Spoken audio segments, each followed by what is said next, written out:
আমার সবচেয়ে প্রিয় মানুষটি হলো আমার মা। আজ আমার মায়ের জন্মদিন। মা ঈদের ছুটিতে 3 দিনের ছুটিতে এসেছে আর কি ঢাকায়। ঈদের পরদিনই চলে যাবে। তো ভাবলাম যে জন্মদিনে যখন পেয়ে গেছি, জন্মদিন গতকাল ছিল, গতকাল তো আসতে আসতে রাত 12টা বেজে গেছিল। তো আজকে মাকে নিয়ে আসলাম দ্য কুইজিন হাব। এখনও পর্যন্ত মিরপুরের মধ্যে এই রেস্টুরেন্টটা অনেক সুন্দর। আমরা মাঝে মাঝে আসি, তো মাকেও আজকে একটু দেখাতে নিয়ে আসলাম। এদিকে বাবা মেয়ে অনেকগুলো কয়েন কিনে রেখেছে, আর এই যে আমার হাজব্যান্ডও খেলা শুরু করে দিয়েছে। মেয়ে খেলতে খেলতে উঠে গেল, কি করবে, বাকিটা আমার হাজব্যান্ড কমপ্লিট করছে গেমটা। আমাকে আর মাকে অর্ডার দিতে বললো, আর ওরা এখানে এসেছিল খেলতে। কিন্তু আমি আর মা মানে যখন মেনু কার্ডটা দিল, এক পেজের, এখন রোজার সময় ওদের মেনুটা আমার কিছু সিলেক্টেড আইটেম আছে যেগুলো আমরা আর কি এটা খাওয়ার জন্য আমরা আসি না। আমরা কুইজিন হাবের কিছু খাবার আছে যেগুলো শুধু কুইজিন হাবেই ভালো, ওইটা খাওয়ার জন্য এসেছিলাম। কিন্তু এসে দেখলাম যে না, এখন ওগুলো সব অ্যাভেলেবেল না, অল্প কিছু আছে যেগুলো আমাদের পছন্দ না। তো ভাবলাম যে কুইজিন হাবে আর বেশিক্ষণ দেরি করি না।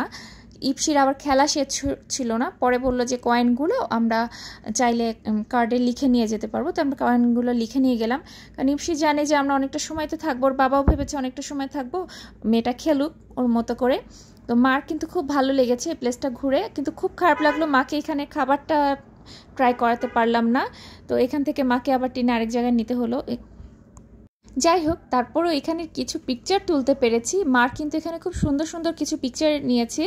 এখানে ছবি তোলার জন্য অনেক বেস্ট, প্লেসটা এত সুন্দর, ছবি তোলার জন্য বেস্ট। আর এত একটু পরপর দোলনা, এও যাওয়ার আগে টুপ করে একটু দোলনা উঠে নিল।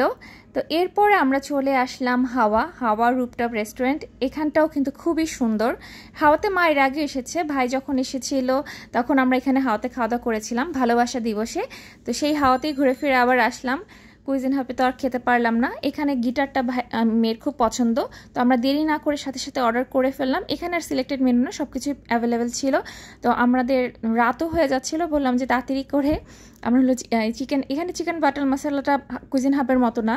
তারপর এটা নিলাম, মার পছন্দের ফালুদা, মানে কাবাব আইটেমগুলো নিয়েছিলাম। হাওয়াতে আসার আগে ছোট্ট একটা পেস্ট্রি নিয়ে এসেছি, এটাই কেক কেটে আছে, সেলিব্রেশন হবে। আমার জন্মের পর থেকে প্রতিটা জন্মদিনেই দেখেছি বিয়ের আগ পর্যন্ত মা অনেক কষ্ট করে রান্না বান্না করে অনেক আয়োজন করত।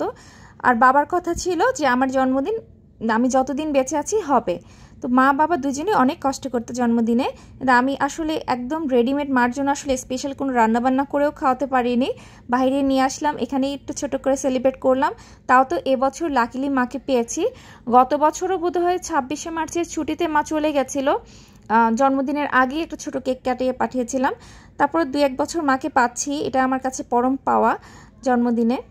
সত্যি বলতে মা বাবারা তো আমাদের জন্য অনেকটাই করে, আমরা তার তুলনায় তার 1000 ভাগেরও 1 ভাগও আমরা করতে পারি না মা বাবার জন্য।